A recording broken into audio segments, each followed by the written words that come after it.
Hello दोस्तों, स्वागत है आपका मेरे चैनल ऐशू नॉवेल वर्ल्ड में। अगर आपको इसके आगे के एपिसोड सुनने हैं तो वीडियो को लाइक और कमेंट कीजिए, साथ ही साथ मेरे चैनल को सब्सक्राइब कीजिए। चैप्टर 47। इश्की ने जब एडम से कहा कि उसे और कच्चे माल की ज़रूरत है तो एडम ने पहले कहा कि कच्चे माल लाना बहुत मुश्किल है, लेकिन फिर भी वो कोशिश करेगा। ये जानकर इश्की को राहत की सांस आई। जब इश्की अपने ऑफिस गेट के बाहर पहुंची तो हेमंत उसे अंदर आते देखकर खड़ा हो गया। क्या तुम्हें वो मिला? एडम ने मदद करने का वादा किया है, चलो दोपहर तक खबर आने का इंतजार करते हैं। बोलने के बाद इश्की अपना काम करने के लिए डेस्क पर चली गई। दूसरी तरफ केज ऑर्गेनाइजेशन में ज्ञान ने पहले ही तैयारी पूरी कर ली थी और लोगों को हेलीकॉप्टर पर चढ़ाने के लिए केज के ऑर्डर का इंतजार कर रहा था। थोड़ी देर बाद केज सबके सामने आए। उन्होंने सभी की ओर देखा और बोले, इस बार आपका काम लगभग के कॉरपोरेशन की रक्षा करना और उन सभी रॉक्सी के सदस्यों को खत्म करना है जो हमला कर रहे हैं। यस सर, सभी ने एक स्वर में कहा। केज ने सभी के गैजेट पर नजर डाली। सभी के पास बटरफ्लाई गैजेट भी थे। फिर उन्होंने ज्ञान को देखा और उसके पास गए। उन्होंने ज्ञान के कंधे पर हाथ रखते हुए कहा, ये काम रॉक्सी के बड़े पैमाने पर हमले के कारण बहुत मुश्किल है। के कॉरपोरेशन के लिए केवल 3 प्रोडक्ट आधार बचे हैं, लेकिन वे सभी सबसे बड़े और सबसे व्यापक हैं, इसलिए आपको इसकी अच्छी तरह से रक्षा करनी होगी। अगर आवश्यक हो तो सबसे बहादुर लोगों को तुम्हें लड़ने के लिए भेजना होगा। ये के कॉरपोरेशन के सीईओ द्वारा दी गई चाबी है, आपको इसे सुरक्षित रखना होगा। केज ने ज्ञान के हाथ में एक चाबी रखी और उसे गंभीरता से देखने लगे। ज्ञान ने अपने हाथ में पड़ी चाबी को कसकर पकड़ लिया, फिर अपना सिर उठाकर दृढ़ निगाहों से केज की ओर देखते हुए बोला, आप चिंता मत करिए सर, हम अपना काम पूरा करेंगे। ठीक है, अब जाओ, केज ने ऑर्डर दिया। यश सर, सभी लोग हेलीकॉप्टर पर चढ़ जाओ। ज्ञान ने सबकी की तरफ देखकर ऑर्डर दिया, फिर वह टीम को हेलीकॉप्टर में ले गया। कुछ ही देर में वह लोग वहां से चले गए। कुछ और टेस्ट करने के बाद बचा हुआ माल केवल 3 बार के लिए ही था। दोपहर तक बची हुई सामग्री लगभग 1 बार के लिए ही बची थी। दर्शी ने अपना सिर उठाकर सभी को देखते हुए कहा, चलो अब लंच कर लेते हैं। सभी ने इश्की की ओर देखा, फिर अपना काम छोड़कर रेस्टोरेंट की ओर चल पड़े। हेमंत इश्की के पास आया और बोला, चलो, क्या तुम नहीं जा रही? नहीं, तुम आगे बढ़ो, मुझे ज्यादा भूख नहीं है। इश्की निराशा थी, उसके चेहरे पर हताशा साफ झलक रही थी। ऐसा नहीं है कि तुम हर बार सफल हो जाओ, कभी कभी असफल होना भी जरूरी है। हेमंत ने इश्की को शांत कराया।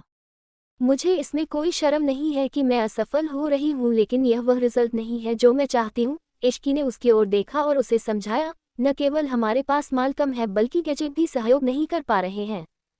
तुम्हें बस वो करना है जो तुम करना चाहती हो। सफल होना या न होना तुम कंट्रोल नहीं कर सकती। जब हम वापस जाएंगे तो मैं तुम्हारा पूरा सपोर्ट करूंगा ताकि तुम मनचाहे नतीजे हासिल कर सको। हेमंत ने गंभीरता से इश्की की आंखों में देखकर कहा। इश्की को अचानक लगा कि उसे कोई प्रेरणा मिल गई हो। थैंक यू, तुम्हारे शब्द काफी प्रभावशाली हैं। इश्की के चेहरे पर ईमानदारी साफ झलक रही थी। विदेश में इस समय के दौरान अगर हेमंत समय समय पर उसके साथ झगड़ा न करता तो वो ऊब जाती। क्या हम साथ में डिनर करें? हेमंत ने इश्की को एक बार फिर से खाने के लिए बुलाया। इश्की ने देखा कि हेमंत उसे इतनी आसानी से जाने नहीं देना चाहता और वो नहीं चाहती थी कि वो चिंता करे, इसलिए उसने कहा, ठीक है। रेस्टोरेंट में इश्की ने इधर उधर देखा और उसे एडम नजर नहीं आया। हेमंत ने देखा कि इश्की किसी को ढूंढ रही है, इसलिए उसने पूछा, तुम क्या देख रही हो? कुछ नहीं, चलो खाते हैं। हालांकि इश्की के सामने खाना रखा हुआ था, लेकिन उसका दिमाग लगातार यह सो रहा था कि वो अब क्या करे। हेमंत ने देखा कि इश्की अभी भी खोई हुई है, इसलिए उसने अपना हाथ उठाकर उसके हाथों के सामने हिलाया। अरे, इसके बारे में इतना मत सोचो, पहले खाना खा लो।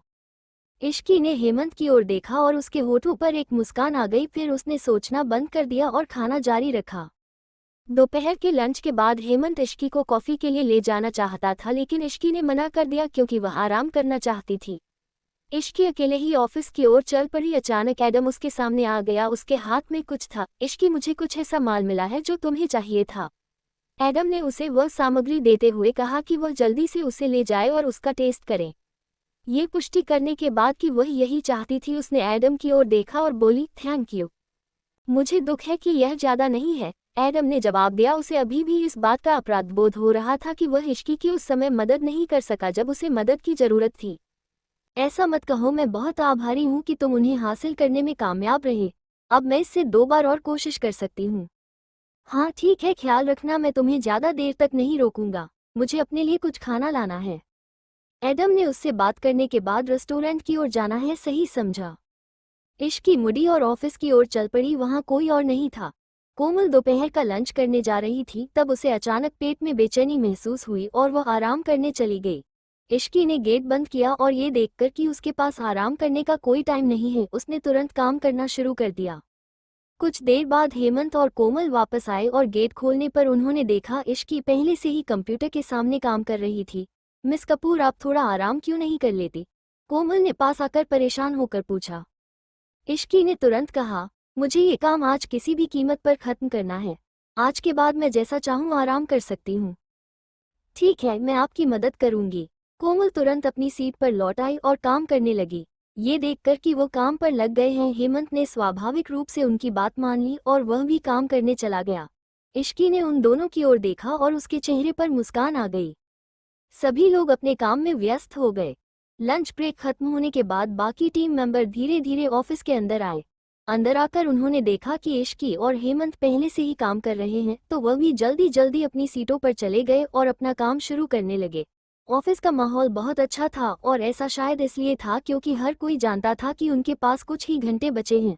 जब 2 बज गए तो इश्की ने पूछा, क्या सभी के पास मौजूद डाटा को इकट्ठा कर लिया गया है? बस थोड़ा सा और, टीम के एक सदस्य ने कहा। क्या आपके लिए 5 मिनट काफी है? इश्की ने पूछा। हाँ, इश्की ने इसका फायदा उठाते हुए उन्हें गैजेट पर काम करने का ऑर्डर दिया। गैजेट को फिर से साफ करो। ठीक है, क्या अब आप तैयार हैं? 5 मिनट बीतने के बाद इश्की ने एक बार फिर से पूछा। हम तैयार हैं, सभी ने एक स्वर में कहा। इश्की ने गैजेट के प्रभावी व्यक्ति की ओर देखा और उस कर्मचारियों ने बटन दबाना शुरू किया। हर कोई कंप्यूटर पर नजरें गड़ाए हुए था, जबकि इश्की इस समय गैजेट पर अपनी नजरें गड़े हुए थी। कुछ मिनट बाद प्रक्रिया शुरू हुई और एक बार फिर से चिप बनकर तैयार हो गई। इश्की ने एक मुस्कान के साथ चिप को देखा, फिर कुछ कर्मचारियों ने चिप को बाहर निकाला और इश्की को दे दिया। इश्की ने अपने हाथ में रखी चिप को देखकर संतुष्टि भरी मुस्कान दी। उसे उम्मीद नहीं थी कि वो वास्तव में चिप बना पाएंगे। इश्की के हाथ में चिप को देखकर हर कोई उत्साह से भर गया। इतने लंबे समय तक इस पर काम करने के बाद आखिरकार चिप बनाने में सफल रहे। फिर इश्की एक इंजीनियर के पास गई और उससे बोली, चिप को टेस्ट करो। ठीक है। इंजीनियर ने चिप को तुरंत पकड़ा और टेस्ट करने के लिए दूसरे गैजेट में डाल दिया। सभी लोग देखने के लिए इकट्ठा हो गए और इश्की की तरह उन्होंने अपनी आंखें स्क्रीन पर गड़ा दी। एक पल के लिए भी उनकी नजरें इधर उधर नहीं हुई। कुछ देर बाद स्क्रीन पर टेस्ट का नतीजा आया। इश्की ने उसे गौर से देखा। नतीजे से पता चला कि उन्होंने जो चिप बनाई थी उसका प्रभाव उतना नहीं था जितना उन्होंने सोचा था, जिससे इश्की निराश होकर अपनी सीट पर वापस चली गई। कमरे में पहले से भरा हुआ उत्साह एक बार फिर खत्म हो गया। वे सभी हताश होकर अपनी सीटों पर वापस गिर पड़े। अचानक ऑफिस में शांति छा गई। काफी देर बाद हेमंत खड़ा हुआ और बोला, हमें निराश नहीं होना चाहिए। हालांकि चिप हम लोगों के हिसाब से नहीं बना, लेकिन हमने कम से कम एक सफलता हासिल की। हमने वास्तव में एक चिप का निर्माण किया। इश्की, क्या तुम्हें ऐसा नहीं लगता? हेमंत ने जानबूझकर उससे पूछा। इश्की ने अपना सिर उठाकर हेमंत की ओर देखा। इसके बाद वह खड़े होते हुए बोली, मिस्टर सक्सेना ने जो कहा वह सही है। हमने आखिरकार नैनोमीटर की चिप का सफलतापूर्वक उत्पादन किया है और जहां तक उसके काम करने का सवाल है तो हम कोशिश जारी रखेंगे। अभी काम से छुट्टी लेने का समय नहीं आया है ना?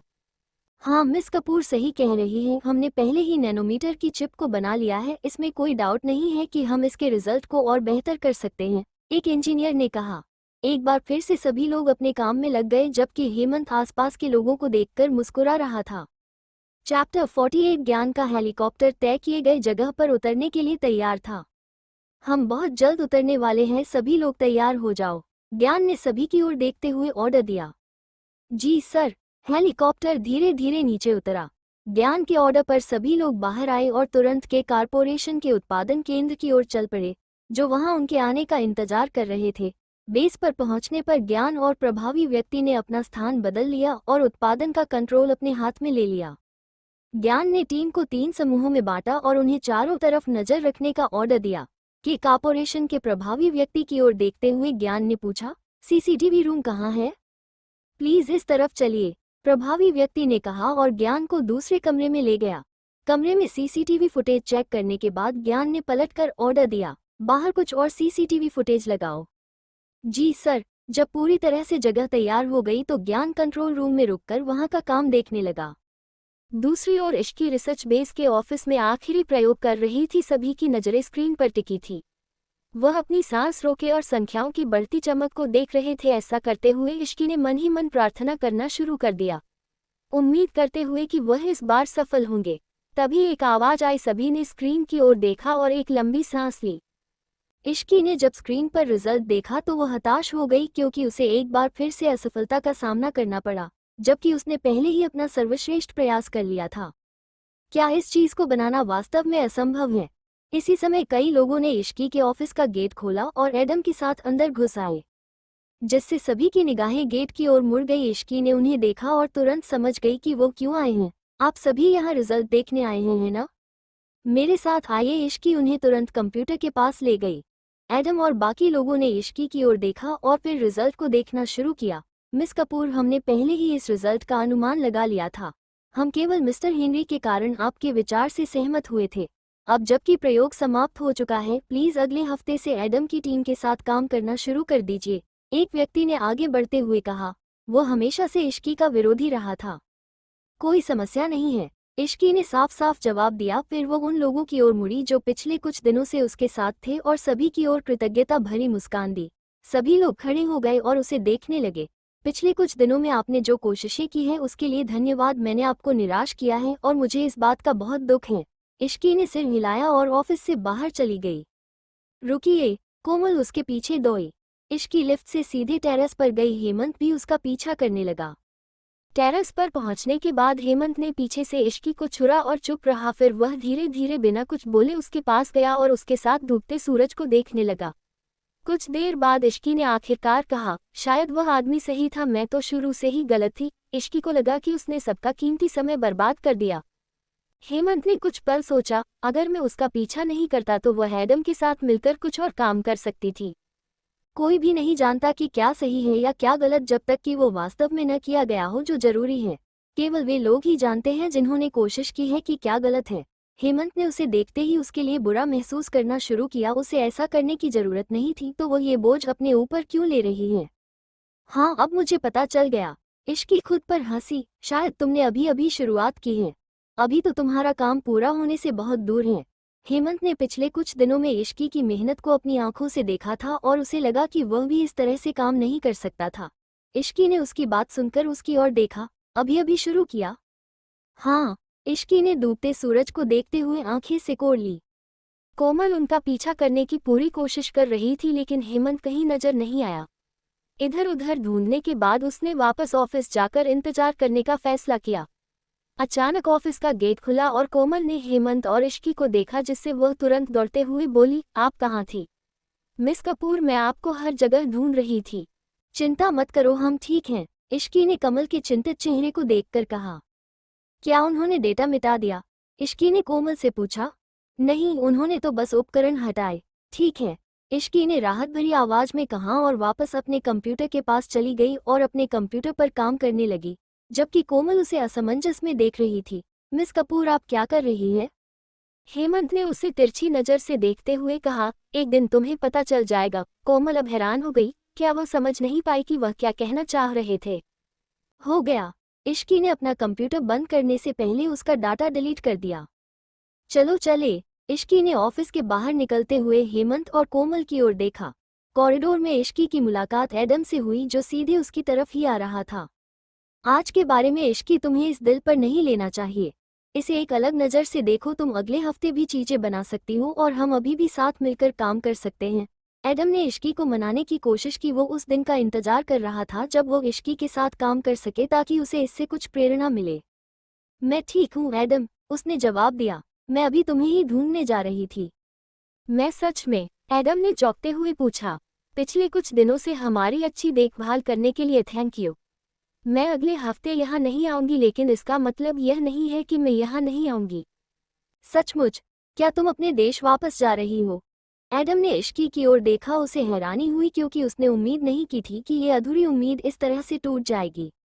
हाँ, मुझे कुछ काम करने हैं जो मैं वहाँ जाकर ही कर सकती हूँ। जब से इश्की यहाँ आई थी तब से ऐसा एक दिन भी नहीं बीता जब वो फैक्ट्री को लेकर परेशान न हो, जिसके कारण वो समय समय पर मिहिर को फ़ोन करती थी।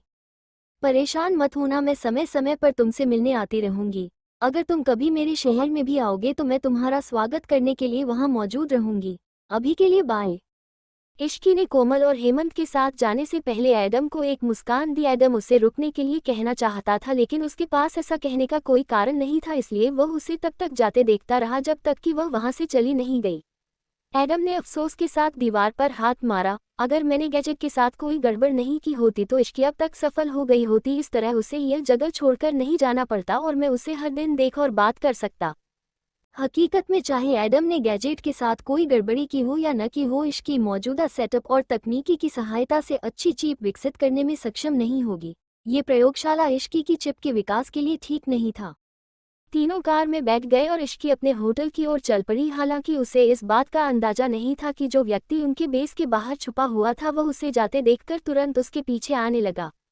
इश्की ने कोमल और हेमंत को अपना पीछा करने वाले व्यक्ति के बारे में नहीं बताया था क्योंकि वह इसके बारे में अभी तक कुछ पता नहीं लगा पाई थी।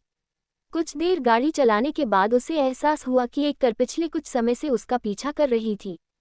फिर उसने मुस्कुराते हुए ब्रेक लगाया और कार को एक मॉल के सामने रोक दिया।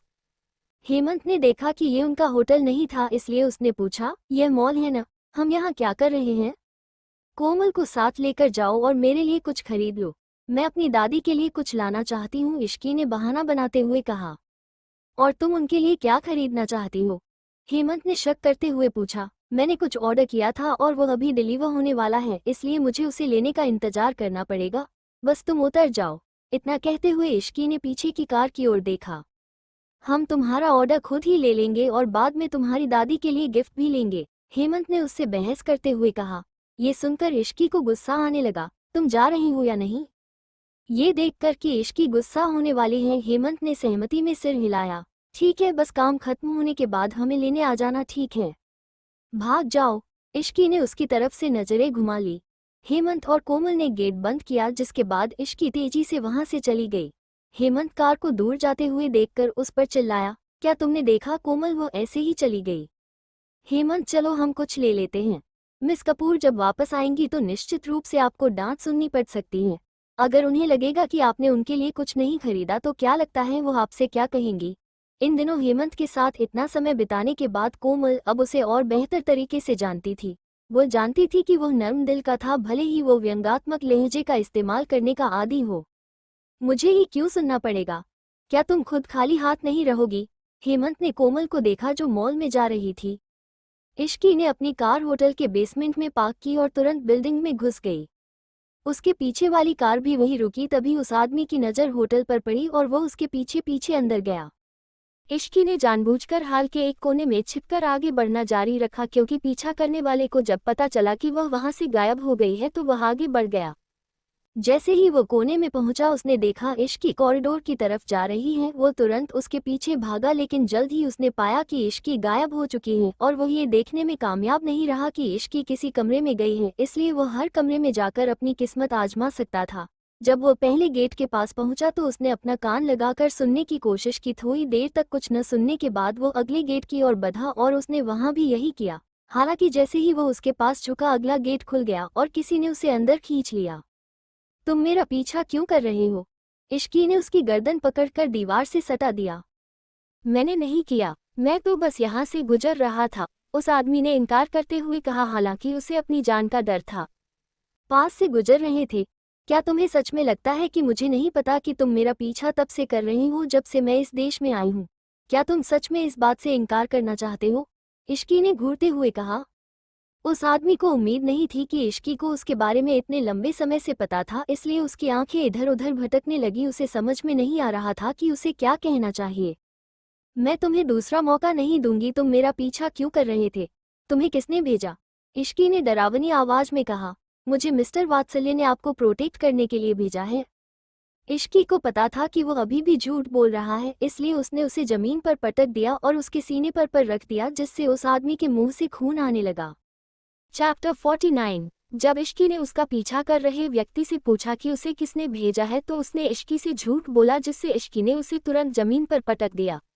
आदमी डर से चिल्लाने लगा, मैं सब कुछ बता दूंगा, मुझे मत मारो। उस आदमी ने घबराकर इश्की की ओर देखा। बोलो। मुझे मल्होत्रा परिवार ने भेजा था। मल्होत्रा परिवार? क्या तुम्हारा मतलब जैस्मिन मल्होत्रा से है? इश्की ने उसे घूरकर देखा। उस आदमी ने सिर हिलाया, जिसके बाद इश्की ने गहरी सांस ली और अपना पैर उसके सीने से हटा लिया।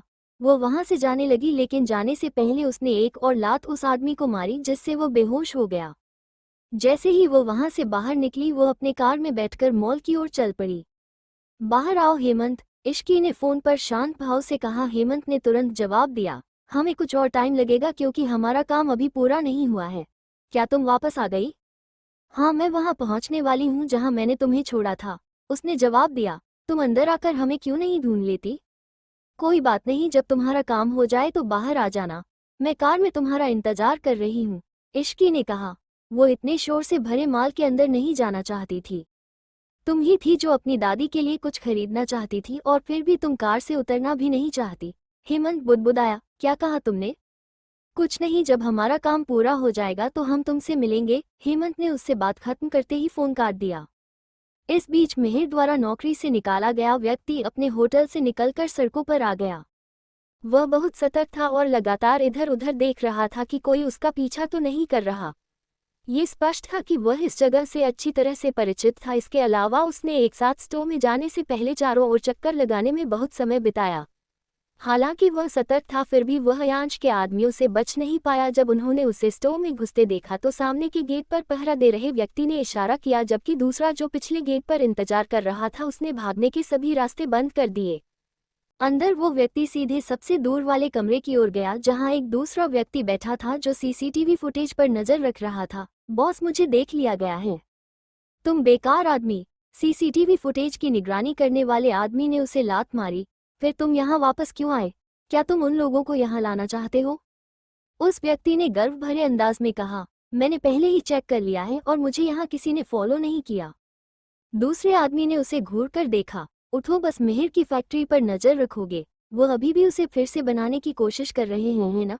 उन्हें जो करना है करने दो, क्योंकि हमारे पास और भी बड़े काम हैं, उसने कहा। फिर दूसरे आदमी के कान में कुछ फुसफुसाया। मैं समझ गया, मैं आपको अगले प्लानिंग के बारे में जानकारी दूंगा। ठीक है बॉस, बहुत ध्यान से, वो आदमी अभी अभी बाहर आया है, अयांश के एक आदमी ने बताया। उसका पीछा करो। माधव अयांश को खबर देने के लिए उसके ऑफिस में गया। मिस्टर सिंघानिया, हमारे लोगों ने पाया है कि जिस व्यक्ति ने आग लगाई थी वो अभी अभी स्टोर में किसी दूसरे व्यक्ति से मिला था। अब हमें क्या करना चाहिए? अयांश ने इस बारे में सोचा और ऑर्डर दिया, अगर मल्होत्रा परिवार में से कोई नजर नहीं आए तो उन्हें कुछ मत करना। ठीक है सर, माधव ने कहा। विदेश से कोई अपडेट आया? अभी नहीं, माधव ने जवाब दिया। अचानक माधव का फोन बज उठा, जिसे देखकर अयांश ने उसे तुरंत कॉल उठाने के लिए कहा। क्या मिस कपूर घायल हो गई है? माधव ने चिंता से पूछा। अयांश ने तुरंत फोन छीन लिया। मैं अयांश सिंघानिया बोल रहा हूं, अभी क्या हुआ? मिस्टर सिंघानिया, मिस कपूर ने अपने पीछा करने वाले व्यक्ति को सबक सिखा दिया है, जो हमारे पहुंचने से पहले बेहोश हो चुका था। क्या इश्की को चोट लगी है? अयांश ने उत्सुकता से पूछा, क्योंकि इश्की एक ऐसी व्यक्ति थी जो उसे चिंतित कर सकती थी। हम अभी कुछ नहीं बता नहीं सकते, लेकिन हमारे लोग पहले से ही उनका पीछा कर रहे हैं। जल्दी ही हमें उनकी जानकारी मिल जाएगी। इश्की के बारे में कोई भी खबर मिले तो मुझे रिपोर्ट करना, इश्की ने ऑर्डर दिया। हाँ मिस्टर सिंघानिया, और हम मिस कपूर का पीछा करने वाले व्यक्ति के साथ क्या करें? माधव के आदमी ने पूछा। उसे अपने बॉस की जासूसी करने को कहो, उसने जवाब दिया। ठीक है सर, उस आदमी ने कहा। इश्की ने फोन माधव को दे दिया और उसके चेहरे पर एक गहरी मुस्कान थी। वो इश्की के बारे में बहुत परेशान था। उसे डर था कि कहीं उसे चोट न लग जाए। अगर उसे चोट लग गई होती तो वह उस व्यक्ति के साथ कुछ भी कर सकता था। हम वापस आ गए, हेमंत ने कार का गेट खोलते हुए कहा। तुमने इतनी सारी चीज क्यों खरीदी? इश्की ने देखा कि उन्होंने इतने बैग लिए हैं कि वो पकड़ भी नहीं पा रहे हैं। हमें दादी के लिए और ज्यादा खरीदना पड़ा, इस तरह हम उन्हें दिखा सकते हैं कि हम उनसे कितना प्यार करते हैं। हेमंत इश्की को देखकर मुस्कुराया। ठीक है। होटल वापस जाने से पहले इश्की ने हेमंत के हाथों से कुछ गिफ्ट ले लिए। होटल में हेमंत ने उससे पूछा, हमारी फ्लाइट कल किस समय की है? इश्की ने तुरंत जवाब दिया, मैंने अभी तक फ्लाइट बुक नहीं की है, इसलिए जब मैं बुक करूंगी तो तुम्हें बता दूंगी। ठीक है, मैं अब थोड़ा आराम करूंगा। मैं भी ठीक है। जब हेमंत और कोमल चले गए तो इश्की ने उस बात के बारे में सोचना शुरू किया जो पीछा करने वाले ने कही थी। अब जबकि जैस्मिन ने पहले ही उसकी पीठ पर निशाना लगा दिया है तो क्या मिहिर को इस तरह से छोड़ सकती थी? नहीं। वह जरूर मिहिर के साथ भी कुछ करने वाली होगी, इसलिए उसने तुरंत मिहिर को फ़ोन किया। मिहिर, वहाँ का काम कैसा चल रहा है? अब ये लगभग पूरा हो चुका है, तुम कैसी हो? मुझसे मत पूछो, मैं ठीक हूँ। अच्छी खबर है कि मैं कल वापस आ रही हूँ, इश्की ने उसे अपनी वापसी के बारे में बताते हुए कहा। कल? सचमुच? मिहिर यह सुनकर चौंक गया। हाँ, क्या मैं झूठ बोल सकती हूँ? इश्की को घर लौट के बारे में सोचकर बहुत अच्छा लग रहा था। वह जिस चीज़ को बनाने में लगी थी उसमें आई खराबी के कारण वह बहुत अच्छा महसूस नहीं कर रही थी। बहुत बढ़िया, आपकी फ़्लाइट कब है? मैं आपको लेने आऊँगा, मिहिर ने उत्साह से कहा। मैंने अभी तक टिकट बुक नहीं किया है, आप फैक्ट्री में बिजी होंगी, इसलिए बेहतर होगा कि आप न आए। वैसे भी मैं अकेले नहीं हूँ, मेरे साथ हेमंत और कोमल भी हैं। इश्की ने मना किया क्योंकि वह मिहिर को परेशान नहीं करना चाहती थी। जब आप सुरक्षित घर पहुँच जाएंगे तो मैं आपका स्वागत करने के लिए आऊँगा। वह अब इतना परेशान नहीं था जब उसने सुना कि वह अकेली नहीं थी। जरूर, वैसे क्या मिस्टर सिंघानिया को आपकी वापसी के बारे में बताना चाहिए? मिहिर ने अचानक पूछा। इश्की कुछ देर चुप रही और उसने सोचा कि अयांश से यह बातचीत छुपाने की कोई जरूरत नहीं है, आखिरकार उसे यह बात देर सबेर पता चल ही जाएगी। मुझे नहीं मालूम, उसने कहा, मैंने उसे अभी तक नहीं बताया है। बस उसे बता दो, जब वो सुनेगा कि तुम वापस आ रही हो तो वो बहुत खुश होगा। हाँ ठीक है, अभी के लिए बाय। इश्की ने अयांश के बारे में किसी भी तरह की बातचीत से बचने के लिए जल्दी से फ़ोन रख दिया। हालांकि कॉल खत्म हो गई थी, फिर भी इश्की यह सोचने से खुद को रोक नहीं पाई कि क्या उसे अयांश को अपनी वापसी के बारे में बताना चाहिए। हालांकि उसने जाने से पहले अपना वादा निभाया था, फिर भी वह उससे नाराज थी। उसने उसके साथ अपनी चैट बॉक्स को खोला और उसे घूरती रही, लेकिन आखिरकार उसने कोई मैसेज नहीं भेजा। अगली सुबह हेमंत अपना सामान पैक कर चुका था और वो सुबह से इश्की और कोमल का इंतजार कर रहा था, लेकिन किसी ने उसके दरवाजे पर दस्तक देने वाले की परवाह नहीं की। क्या कोमल भी नहीं जगी? उन्होंने कहा कि कल ही फ्लाइट सुबह 8 बजे की है। अयांश ने फिर से टाइम देखा, सुबह के 6 बज चुके थे, लेकिन इश्की और कोमल कहीं नजर नहीं आए। हेमंत अपने कमरे से निकलकर इश्की के कमरे के बाहर आया और दरवाजा खटखटाने लगा, और जैसा कि उसे उम्मीद थी, बहुत देर बाद भी किसी ने गेट नहीं खोला। क्या वह अभी भी सो रही है? मैं अभी कोमल से पता लगाता हूँ। वो कोमल के कमरे में गया और उसने गेट खटखटाया। थोड़ी देर बाद दरवाजा खुला और उसने कोमल को देखा, जो नए कपड़ों में सजी हुई थी, जिससे पता चल रहा था कि वो पहले ही तैयार हो चुकी थी। कोमल, चलो नाश्ते का टाइम हो गया है, हेमंत ने कहा। जरूर। क्या तुम अभी मिस कपूर के कमरे से आए हो? कोमल ने जल्दी से हेमंत से पूछा। हाँ, क्यों? हेमंत ने कोमल को घूरते हुए पूछा। क्या कुछ गड़बड़ है? क्या मिस कपूर जाग रही है? मुझे ऐसा नहीं लगता। अब जबकि तुम यहाँ हो तो तुम्हें उसे जगह देना चाहिए, हेमंत ने कहा। वह उसके कमरे में जाना नहीं चाहता था। ठीक है, मैं ऊपर रेस्टोरेंट में इंतजार कर रहा हूँ, हेमंत ने कहा और डाइनिंग एरिया की ओर चला गया। कोमल ने अपना गेट बंद किया और इश्की के गेट के पास पहुंची। कुछ देर बाद इश्की ने गेट खोला और उसने देखा कि कोमल बाहर खड़ी है। Good morning. Good morning miss Kapoor, gate बंद करके उसके पीछे आई। तुम इतनी जल्दी क्यों उठ गई? इश्की ने सोफे पर बैठते हुए पूछा। मुझे नहीं लगता कि मैं जल्दी आ गई हूँ, हेमंत पहले से ही रेस्टोरेंट में हमारा इंतजार कर रहा है, कोमल ने कहा। इससे पहले कि वो इश्की को हेमंत के साथ अपनी बातचीत के बारे में बताती, हेमंत निश्चित रूप से घर लौटने के लिए उत्साहित है। इश्की ने उसका मजाक उड़ाते हुए कहा, पहले उससे मिलो कोमल, मैं थोड़ी देर में तुमसे मिलूंगा, अभी के लिए बाय। कोमल इश्की के कमरे से बाहर चली गई। डाइनिंग एरिया में हेमंत आराम से कॉफी पी रहा था। उसका मूड काफी अच्छा था। जब इश्की घर लौटेगी तो वो पहले से ही मेरे साथ उतना समय नहीं बिता पाएगी। अजीब बात है, अब मुझे चिंता क्यों नहीं होती? सचमुच हेमंत उलझन में था, लेकिन वह अब राहत महसूस कर रहा था। उसने अपनी कॉफी रख दी और जैसे ही उसने कोमल को अंदर आते देखा, उसके चेहरे पर शिकन आ गई। कोमल के उसके सामने बैठने का इंतजार करते हुए उसने पूछा, तुम अकेली क्यों हो? हेमंत कहाँ है? उन्होंने कहा कि वो थोड़ी देर में यहाँ आएंगे, कोमल ने मेनू उठाते हुए जवाब दिया। हेमंत ने कॉफी का एक घूंट लेने से पहले हल्के से सिर हिलाया। तुमने क्या ऑर्डर किया है? हेमंत ने कोमल से पूछा। बस एक कप कॉफी। हेमंत ने कोमल के सामने अपनी कॉफी रखी और जमाहाई को दूर करने के लिए सर हिलाया और बोली, क्या आप मिस कपूर का इंतजार कर रहे हैं? हेमंत खांसने लगा क्योंकि कोमल ने उसके इरादों का पता लगा लिया था, लेकिन इससे उसे गंभीर चेहरे से जवाब देने से रोक नहीं जा सका। नहीं, मैं सिर्फ खाने का ऑर्डर देने से पहले कॉफी पीने का आदी हूँ। हेमंत ने अपना कप नीचे रखा और मेनू देखने लगा। इस बीच कोमल निराशा के भाव से उसे घूर रही थी। फिर उसने वेट्रेस को बुलाया। जब उसका काम खत्म हो गया तो इश्की वहां आई और सीधी कुर्सी पर बैठ गई। ये देखकर कि हेमंत ने उस पर अपनी नजरें गड़ा रखी हैं, उसने तुरंत कहा, गुड मॉर्निंग। गुड मॉर्निंग, तुम इतनी जल्दी क्यों उठ गए? इश्की बैठ गई और मेनू में मौजूद चीजों पर नजर डालने से पहले उसकी ओर देखने लगी। नहीं, मैं हर दिन लगभग इसी समय उठता हूँ, हेमंत ने गंभीर स्वर में कहा। चैप्टर 50। हेमंत ने इश्की से झूठ बोला कि वो हर रोज जल्दी उठकर इश्की को बुलाने आता था, लेकिन इश्की ने उसकी पोल खोल दी, जिसके बाद हेमंत ने इश्की को बताया कि उसे डर था कि कहीं इश्की अभी भी सो न रही हो, इसलिए वो आज जल्दी उठ गया। क्या पैकिंग पूरी हो गई? इश्की ने ब्रेकफास्ट करते हुए पूछा। हाँ, ब्रेकफास्ट करने के बाद हम एयरपोर्ट के लिए निकल सकते हैं, कोमल ने जवाब दिया। ठीक है। इश्की के चेहरे पर मुस्कान आ गई। इसके तुरंत बाद तीनों वहां से निकलने लगे। इश्की ने हेमंत से कहा, भगवान का शुक्र है कि तुम तुरंत आ गए, वरना मुझे बहुत परेशानी होती। कैसी परेशानी? हेमंत ने उलझन में पूछा। कुछ नहीं, इश्की ने बिना कुछ बताए एक खाली नज़र से चारों तरफ देखा और अपनी गाड़ी की ओर चल पड़ी। उसने कार स्टार्ट होने से पहले आसपास देखा कि कहीं कोई है तो नहीं, और वह तुरंत एयरपोर्ट की ओर चल पड़े। कुछ सोचते हुए उसने कोमल की ओर देखा और बोली, जाओ हमारे लिए टिकट ले आओ। जरूर। कोमल वहां से चली गई। हालांकि एक बार जब वो सभी फ्लाइट में गए तो लोग समय समय पर इश्की की ओर देखते रहे, जिससे वो उस व्यक्ति की सीट के बारे अंदाजा लगाने लगी जो उस पर नजर रख रहे थे। इश्की जब वॉशरूम गई तब भी कुछ लोगों की नजरें उस पर ही थी। इश्की ने उन्हें देखा, लेकिन ऐसे दिखावा किया जैसे उसने उन पर ध्यान न दिया हो।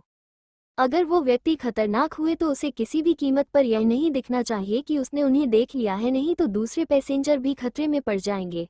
वो अपनी सीट पर वापस आई और हेमंत की ओर देखने लगी जो बाहर देख रहा था। मैं तुम्हारे साथ सीट बदलना चाहती हूँ, यहाँ आओ। क्यों, क्या हुआ? हेमंत ने उलझन में पूछा। हम तो ठीक से बैठे हैं, अचानक तुम सीट क्यों बदल रही हो? इश्की ने बहाना बनाते हुए कहा, खिड़की वाली सीट से नज़ारा बहुत अच्छा दिखता है, इसलिए मुझे वहां जाना है। हेमंत को इससे कोई दिक्कत नहीं थी, इसलिए उसने इश्की की बात मान ली। अगले ही पल इश्की ने उसे अपने पास खींच, क्योंकि वह उससे बात करना चाहती थी। तुम क्या कर रही हो? हेमंत चौंक गया। बस चुप रहो और सामने देखो, इश्की ने घबराते हुए कहा। ऐसा नहीं लग रहा था कि वह मजाक कर रही हो। हेमंत ने उसे अजीब तरह से देखा और तुरंत समझ गया कि कुछ गड़बड़ है। उसने आगे कुछ नहीं कहा और सामने देखने लगा।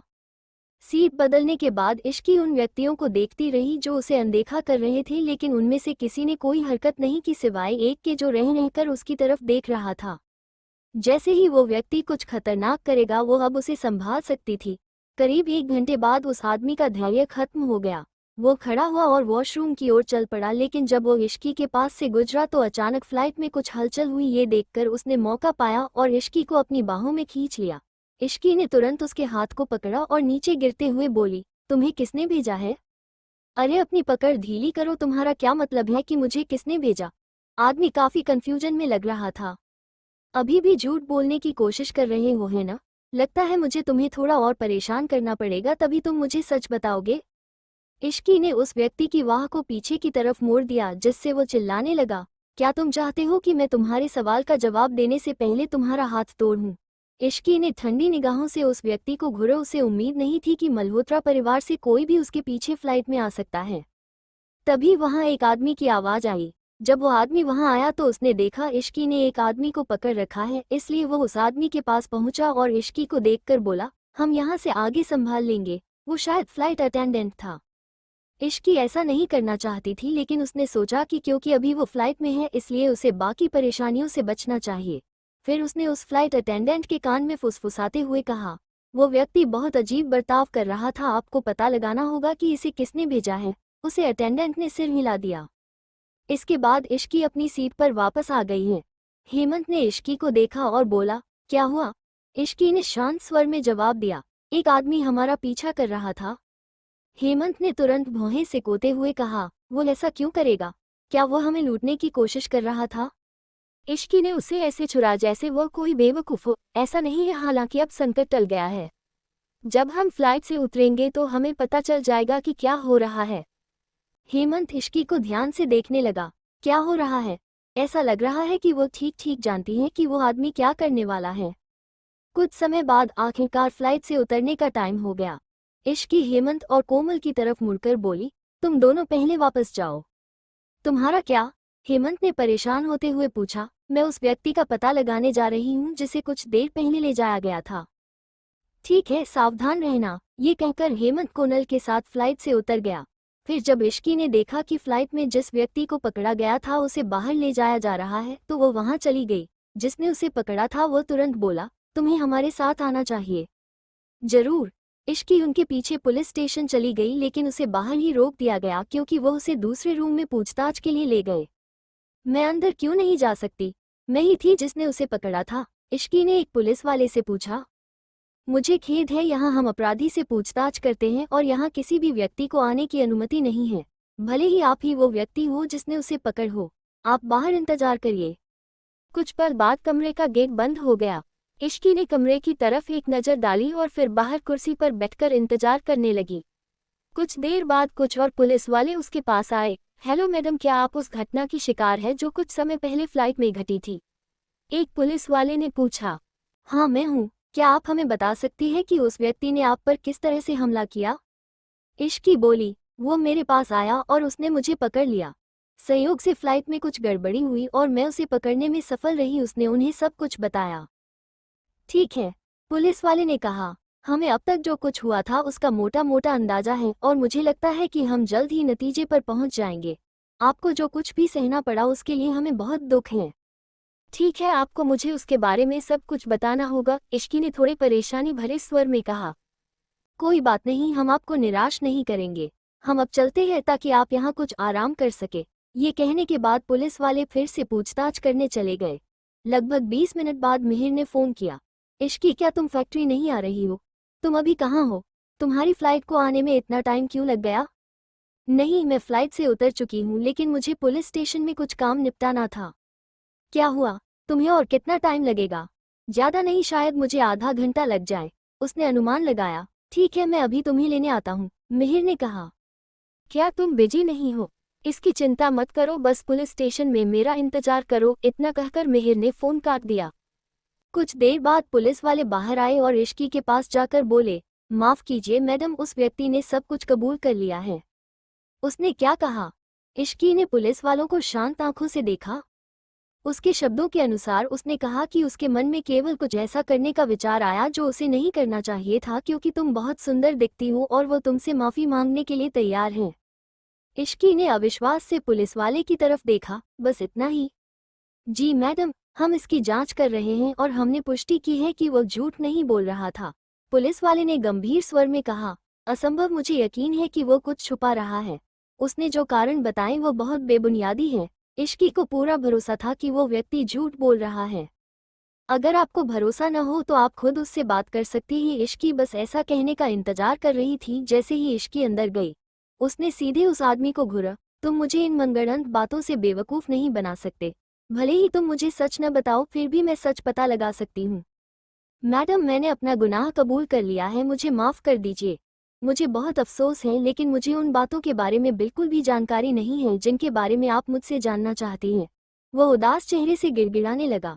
इश्की ने उसे नज़रअंदाज कर दिया क्योंकि उसे लगा कि वो आदमी सिर्फ पुलिस के सामने नाटक कर रहा है। फिर वह उस व्यक्ति के करीब गई और उसने कोशिश की कि पुलिस वाले उसकी बात न सुने, और उसने धीरे से कहा, मैं तुम्हें जाने दे सकती हूँ अगर तुम मुझे अभी बता दो। मैडम, सच मुझे नहीं पता कि आप किस बारे में बात कर रही हैं, आदमी ने कहा। इश्की ने उसकी आंखों में देखा। ठीक है, मैंने तुम्हें मौका दिया था, लेकिन क्योंकि तुम उसे नहीं ले रही हो। वो पुलिस की तरफ मुड़ी और बोली, मैंने उसे माफ कर दिया, उसे जाने दीजिए। इश्की की बातें सुनकर उस व्यक्ति के चेहरे पर मुस्कान आ गई। Thank you. बेहतर होगा कि तुम दोबारा ऐसी हरकतें न करो, पुलिस वाले ने चेतावनी दीजिए। सर, मैं ऐसा नहीं करूंगा, उसने जवाब दिया और जल्दी से वहां से चला गया। तो क्या अब मैं जा सकती हूँ? इश्की ने पुलिस वाले से पूछा। जी मैडम, आपका समय लेने के लिए मुझे बहुत दुख है। जब पुलिस वाले बात कर रहे थे तो इश्की ने उनकी तरफ देखा तक नहीं और सीधे उस व्यक्ति के पीछे चली गई। उस व्यक्ति को तुरंत ऐसा महसूस हुआ कि कमरे से बाहर निकालने के बाद कोई उसका पीछा कर रहा है, और वो सही था क्योंकि जैसे ही उसने घूमकर देखा उसने देखा कि इश्की उसे घूर रही है। वो एक पल के लिए स्तब्ध हो गया। क्या उसने मुझे माफ नहीं किया? अब वो मेरा पीछा क्यों कर रही है? वो वहीं खड़ा रहा और इश्की के पास आने का इंतजार करने लगा। नजरें मिलाने से डरते हुए उस आदमी ने जल्दी से उसकी तरफ एक नज़र डाली। मैडम, मुझे लगा था कि आपने मुझे माफ कर दिया, अब भी आप मेरे पीछे क्यों आ रही है? तुम कुछ ज्यादा ही सोच रहे हो, मैं भी बस उस दिशा में ही जा रही थी। इश्की ने उसे घूरकर देखा। तो फिर आप पहले चलिए। उस व्यक्ति ने हाथ आगे बढ़ाया और इश्की को आगे चलने का इशारा किया। इश्की ने ठंडे स्वर में कहा, नहीं मैं ठीक हूँ। इश्की का विरोध करने की हिम्मत न कर पाने के कारण उस आदमी ने गहरी सांस ली। वह डरते डरते वहां से चला गया और बीच बीच में अपना सर घुमाकर उसे देखता रहा। कुछ देर बाद दोनों साथ साथ पार्किंग में आए और अब और बर्दाश्त न कर पाने के कारण वह आदमी इश्की की ओर मुड़ा। मैडम मुझे माफ़ करना, मुझे आपका अपमान नहीं करना चाहिए। मैं जानता हूँ कि आप बहुत उदार इंसान हैं, इसलिए इस बार मुझे माफ़ कर दीजिए। मैंने तुमसे कहा था कि मैं तुम्हें अभी जाने दूंगी अगर तुम मुझे बता दो कि तुम्हें किसने भेजा था। इश्की उसे घूर रही थी। मुझे किसी ने नहीं भेजा, मैं बस थोड़ी छेड़छाड़ करने की कोशिश कर रहा था। कोई मुझे ऐसा करने के लिए क्यों भेजेगा? ये कैसा रहेगा अगर मैं आपके सामने घुटने टेक दूं तो क्या आप मुझे जाने देंगी? ये कहते हुए वो आदमी सबके सामने घुटनों के बल गिर पड़ा। हालांकि इश्की इन हरकतों से बिल्कुल भी प्रभावित नहीं हुई। उसके घुटने टेकने से उसका मन नहीं बदलने वाला था। अगर वो उसे यह नहीं बताता कि उसे किसने भेजा है, वो हार नहीं मानने वाली थी।